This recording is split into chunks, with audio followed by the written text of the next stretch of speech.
నా వందనాలు. నిర్గమాకాండము 23వ అధ్యాయము 25వ వచనం చదువుకుందాం. నీ దేవుడైన యెహోవానే సేవింపవలెను, అప్పుడు ఆయన నీ ఆహారమును నీ పానమును దీవించును. దేవుడు మనము తినే ఆహారాన్ని, మనం తాగే పానమును ఎప్పుడు దీవించేవాడిగా ఉంటాడంటే, మన ప్రవర్తన దేవునికి ఇష్టమైన రీతిగా ఉన్నప్పుడు, మన పరిశుద్ధమైన జీవితం జీవించినప్పుడు, మన క్రియలు సరిగా ఉన్నప్పుడు, మన నోటి మాటలు పరిశుద్ధంగా ఉన్నప్పుడు, మన తలంపులు మంచిగా ఉన్నప్పుడు, మనం మాట్లాడే మాటలు మంచిగా ఉన్నప్పుడు, దేవుడు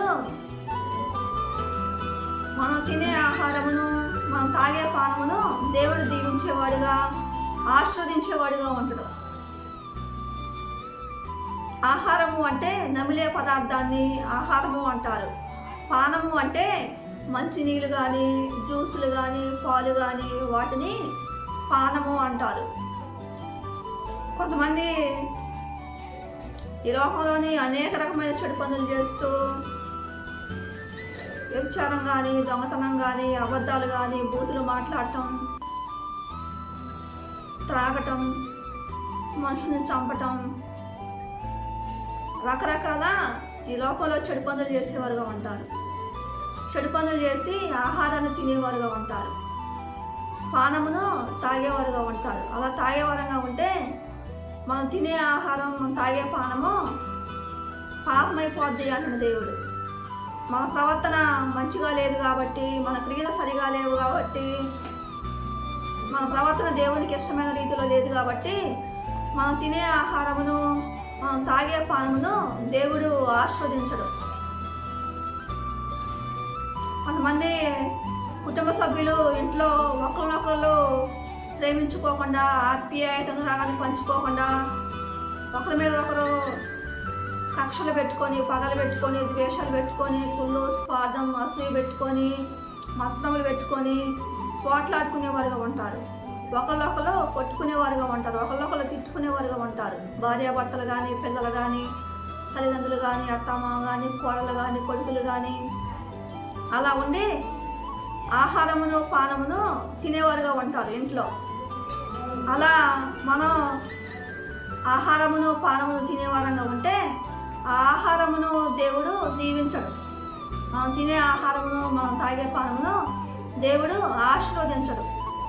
అలా మన క్రియలు సరిగా లేకుండా, మన ప్రవర్తన సరిగా లేకుండా మనం ఆహారం తినేవారంగా ఉంటే, మనం పానమును తాగేవారంగా ఉంటే దేవుడు దీవించడు, దేవుడు ఆశీర్వదించడు.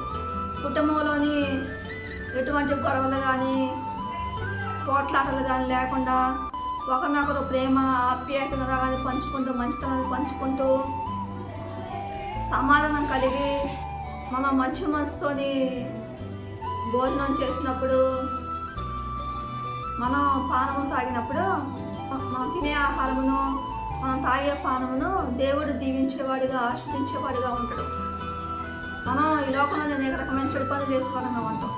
దొంగతనం కానీ, అబద్ధాలు కానీ, బూతులు కానీ, పోట్లాట్లు కానీ, మనుషులను చంపటం కానీ, మనుషుల్ని ఏ మాట పడితే ఆ మాట అంటాం, రకరకాల చెడు పనులు చేసేవారంగా ఉంటాం. అలా చెడు పనులు చేసి వచ్చి ఇంటికి వచ్చి ఆహారం తినేవారంగా ఉంటాం, పానమును తాగేవారంగా ఉంటాం. అలా తాగేవారంగా ఉంటే, అలా ఆహారం తినేవారంగా ఉంటే, పానమును తాగేవారంగా ఉంటే, మనం తినే ఆహారమును మనం తాగే పానమును దేవుడు దీవించడు. అది పాపమైపోద్ది అంటున్న దేవుడు. అందుకే ప్రతిరోజు మన ప్రవర్తన పరిశుద్ధంగా ఉండాలంట. మన క్రియలు దేవుని దృష్టిలో ఇష్టముగా ఉన్నప్పుడు, దేవుని దృష్టిలో మన క్రియలు పరిశుద్ధంగా ఉన్నప్పుడు, మనం తినే ఆహారాన్ని, మనం త్రాగే పానమును దేవుడు దీవించేవాడిగా, ఆస్వాదించేవాడిగా ఉంటాడు. నిర్గమాకాండము 23వ అధ్యాయము 25వ వచనం చదువుకుందాం. నీ దేవుడైన యెహోవానే సేవింపవలెను, అప్పుడు ఆయన నీ ఆహారమును నీ పానమును దీవించును. అనేక రకమైన చెడు పనులు చేసి, అనేక రకమైన పాపాలు చేసి మన దేహంతో ఇంటికి వచ్చి మనం ఆహారం తినేవారంగా ఉంటే, పానమును తాగేవారంగా ఉంటే, మనం తినే ఆహారమును మనం తాగే పానమును దేవుడు దీవించడు. ఆశీర్వదించడు దేవుడు. అందుకే దేవుని దృష్టిలో మన ప్రవర్తన మంచిగా ఉన్నప్పుడు, మన క్రియలు పరిశుద్ధంగా ఉన్నప్పుడు, పవిత్రంగా ఉన్నప్పుడు దేవుడు మనం తినే ఆహారమును, మనం తాగే పానమును దేవుడు దీవించేవాడుగా ఉంటాడు.